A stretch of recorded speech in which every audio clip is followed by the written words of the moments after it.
Noël, avec ou sans Jésus? Expérience d'une assistante sociale. Alors, à défaut de préface, nous lisons le premier récit, l'Avent, A-V-E-N-T, c'est-à-dire cette période qui précède le jour de Noël, l'Avent en plein été.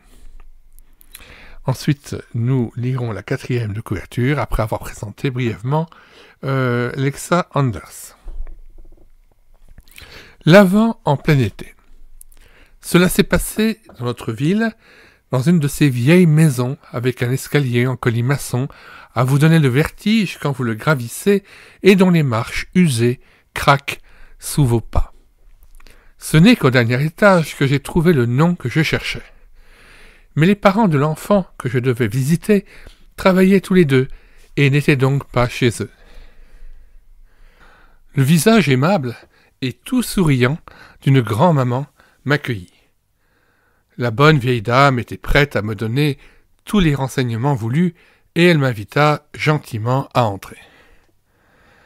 Elle me fit remarquer qu'il y avait du courant d'air dans l'escalier et qu'il ne serait pas très agréable de s'éterniser devant la porte. On pouvait bien mieux se parler à l'intérieur. Soit, entrons donc. Un coup d'œil furtif me permet de constater que le logement est propre et rangé. Nous allons dans la chambre de la brave vieille dame. Après m'avoir fait prendre place, soudain, vive comme un écureuil, elle saute à la fenêtre, et ratch, elle tire les rideaux et allume la lampe. Je suis époustouflé et je m'écrie « Mais, grand-mère, que faites-vous là ? Dehors, il fait plein jour. » Elle se retourne, me lance un regard malicieux et dit « Ma fille, sans cela, la poussière et la saleté se mettraient à danser. » Alors, je mets mon bras autour de la taille de la chère dame et je la tire vers moi sur le canapé. « Oui, oui, grand-mère, on est tous pareils. Il faut tirer les rideaux pour qu'on ne voit pas la poussière et la saleté. Il faut fermer, et de préférence à double tour, la porte de son cœur, pour que personne n'y jette un coup d'œil et découvre ce qui s'y trouve. Mais Dieu voit tout ce qui se passe dans notre cœur, quoi que nous fassions pour camoufler nos souillures. Grand-mère, un jour, il faut qu'il y ait un nettoyage à fond dans notre vie, jusque dans les moindres recoins. Ce n'est pas toujours très agréable de se trouver dans le faisceau lumineux de l'amour de Jésus, d'être exposé à la lumière de sa sainteté qui découvre et révèle tout notre péché, toutes nos fautes, et qui nous fait voir notre état de perdition. Mais Jésus a donné sa vie pour nous sur le mont Golgotha, pour nous purifier, pour que tout ce qui en nous est ténèbres devienne lumière, pour que tout ce qui en nous est poussiéreux et miteux soit assaini et renouvelé. « Ma fille, est-ce possible ?» demande la brave dame à plusieurs reprises. Pour l'aider à mieux comprendre, je lui raconte ma propre expérience. Cela, elle le saisit. En plein été, les rideaux tirés, je connais soudain les joies de l'Avent. Depuis son mariage à l'église, elle n'a pas une seule fois fléchi les genoux devant Dieu. La prière, le dialogue avec Dieu, lui était totalement inconnu. Mais maintenant, elle s'agenouille avec moi et se met à réciter le credo. Et c'est bien plus qu'une prière, c'est le don de sa vie à Dieu. Et Seigneur, ajoute-t-elle à la fin avec la simplicité d'un enfant, je te remercie pour le nettoyage à fond en moi. Puis, elle se lève, m'embrasse de tout cœur, s'approche de la fenêtre et écarte énergiquement les rideaux. Et la lumière claire et chaude du soleil de l'après-midi inonde la pièce.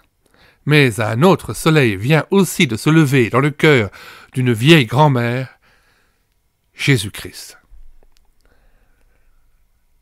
J'espère que vous avez aimé ce récit simple, écrit avec fraîcheur et authenticité, une histoire authentique vécue par Lexa Anders dans le cadre de son métier. Alors, qui était cette écrivaine ? Lexa Anders, 1907-1991. portait en fait un pseudonyme en tant qu'écrivain, son vrai nom étant Adèle Schwab. Sur sa tombe, elle fit inscrire la référence biblique de 1 Corinthiens, chapitre 2, verset 9, que nous tenons à citer explicitement, puisque c'est elle-même qui l'avait choisi pour qu'il demeure à tout jamais associé à sa tombe et donc à son nom.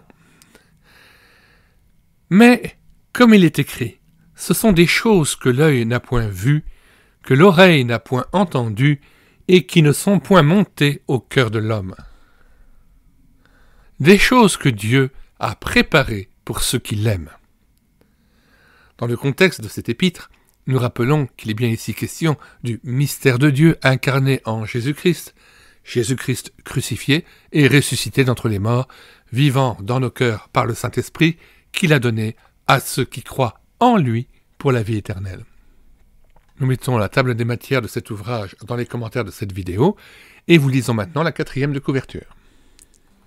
Nous voudrions maintenant faire une brève présentation de l'autrice de cet ouvrage, Lexa Anders, née en 1907 et décédée en 1991. C'était en fait un pseudonyme, son vrai nom était Adèle Schwab. Sur sa tombe, elle fit inscrire la référence biblique de 1 Corinthiens, chapitre 2, verset 9, que nous tenons à citer explicitement. Mais, comme il est écrit, ce sont des choses que l'œil n'a point vues, que l'oreille n'a point entendues, et qui ne sont point montées au cœur de l'homme, des choses que Dieu a préparées pour ceux qui l'aiment. Dans le contexte de cet épître, nous rappelons qu'il est bien ici question du mystère de Dieu incarné en Jésus-Christ, Jésus-Christ crucifié et ressuscité d'entre les morts, vivant dans nos cœurs par le Saint-Esprit qu'il a donné à ceux qui croient en lui pour la vie éternelle, sagesse de Dieu pour l'homme. Qui était Lexa Anders? Voici ce qu'elle dit d'elle-même. « Je ne suis rien de spécial. Non, je ne suis qu'une des leurs, une de ces femmes que la puissante main de Jésus a sauvées et mises sur la bonne voie par son grand amour. À l'âge de 12 ans, elle a pris la décision de suivre Jésus. Elle a trouvé son foyer spirituel au sein de l'église évangélique libre du Holstenwall à Hambourg. Étant manuellement douée, elle a fréquenté l'école des arts décoratifs. Pendant ses études, elle s'est mise à fabriquer des poupées en raffia qu'elle avait fait breveter. Cependant, pour des raisons de santé, il lui a fallu renoncer à son commerce de poupées. Puis toute sa famille, le père, la mère et les 2 filles, s'engagea dans un service diaconal parmi les églises évangéliques libres du secteur de Hambourg. Ce furent les 7 années les plus belles de sa vie. À la suite de difficultés familiales, il lui fallut changer d'orientation. Pendant de nombreuses années, Lexa Anders fit le travail d'une assistante sociale. Puis, parvenue à la retraite, elle vécut à Hambourg. Faisant le bilan de sa vie, elle écrivit « Ma vie s'est déroulée avec beaucoup de hauts et de bas. J'ai souvent été malade et j'ai connu bien des luttes intérieures. Des gens qui m'ont donné l'exemple m'ont été repris, pour que Christ devienne tout pour moi. C'est lui qui remplit de joie ma vie de tous les jours. » Fin de la lecture de la 4e de couverture. C'est donc en tout 4 ouvrages de Lexa Anders que vous pouvez télécharger gratuitement sur le site internet médiathèquechrétienne.fr, site que nous avons bâti en synergie avec cette chaîne YouTube Elle écoutait sa parole. Voici le titre de ces 4 ouvrages: La femme du bon Dieu, Jésus garde l'incognito, Noël avec ou sans Jésus, expérience d'une assistante sociale, et c'est ici qu'habite le Seigneur Jésus, expérience d'une assistante sociale. Nous mettons dans les commentaires de cette vidéo le lien de téléchargement gratuit de cet ouvrage.